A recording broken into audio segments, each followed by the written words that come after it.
Armageddon is actually better than Deep Impact, Volcano is better than Dante's Peak, and yeah, I totally understand that people can't get with it anymore because Woody Allen, but at the time I did think Ants was actually a bit more ambitious than A Bug's Life. You know, I mean, in case anyone was wondering for any reason.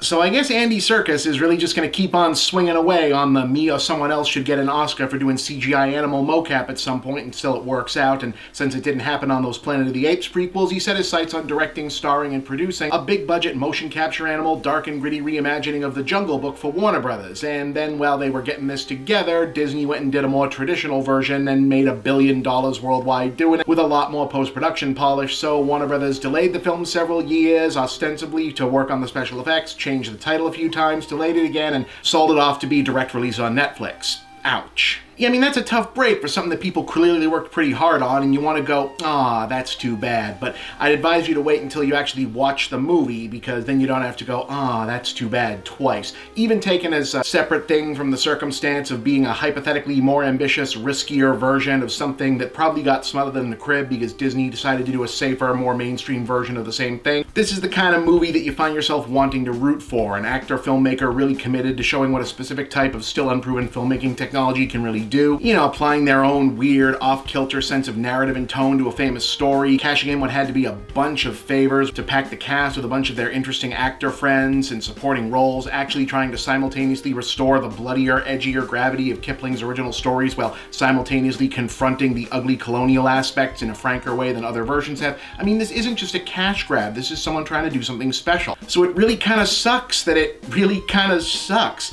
It's also frustrating because even though you can tell what we're seeing is several successive waves of executives having shaved down into a releasable version of something that probably didn't really work in the first place, it just feels like this ship was sinking from the get-go. The whole thing feels off, from the weird mix of stagey point-and-shoot cinematography to the directorial choices, the careening from inspired to strange and flat and dull with very little connection. The tone is all over the place in a way that's almost fun when it hits an off-the-rails bonkers pitch, but mostly just feels mismanaged and further victimized by the haphazard editing and confused narrative, which aims to hit the spot where the Jungle Book story in most versions ends toward the midpoint and then mix in significantly less faithful elements from the subsequent less known Mowgli stories, along with a new secondary human villain to go for an edgy alternate take on a resolution, which is interesting but doesn't really come together at all. And while different from most other Jungle Book movies, is not that different from the last 100 or so years of other Jungle movies, period, so the fresh parts end up feeling the most cliched and amusingly are still nowhere near as dark as Kipling's actual final canonical Mowgli story was. But what really sinks it is that the motion capture stuff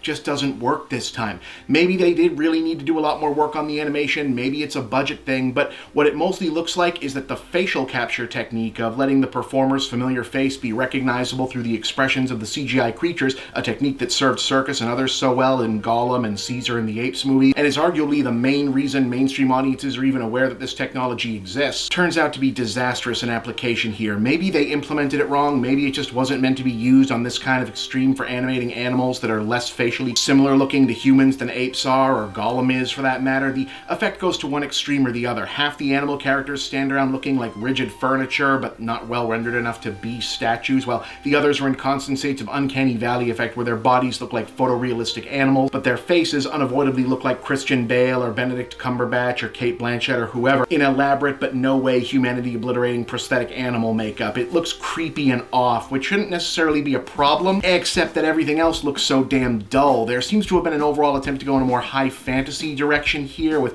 less realism focused direction on the animals overall, and that's a solid idea, but they're all dropped into a thoroughly ordinary looking jungle environment with the palette of a dreary network drama and all the stylistic flourish of a sedan commercial, like bare fluorescent bulbs humming at full brightness in an otherwise beige room. Maybe it'd come off as an offbeat affectation in what's otherwise going to be a strange piece of work no matter what, but there's nothing else to hang on to, apart from the nominal interest in seeing the teaching the man cub and law of the jungle stuff framed in the more hard-knock British boarding school junior military kind of context from the original stories after so many years of people aping the Disney version, with Serkis himself going characteristically over the top as a surly drill sergeant version of Baloo the bear, and the inconsistent tonal shifts from jarring grown-up violence and save the animals fantasy stuff that still somehow feels too aimed at kids. There's just nothing going on here. 1.5 stars. I wanted to like this, but I didn't.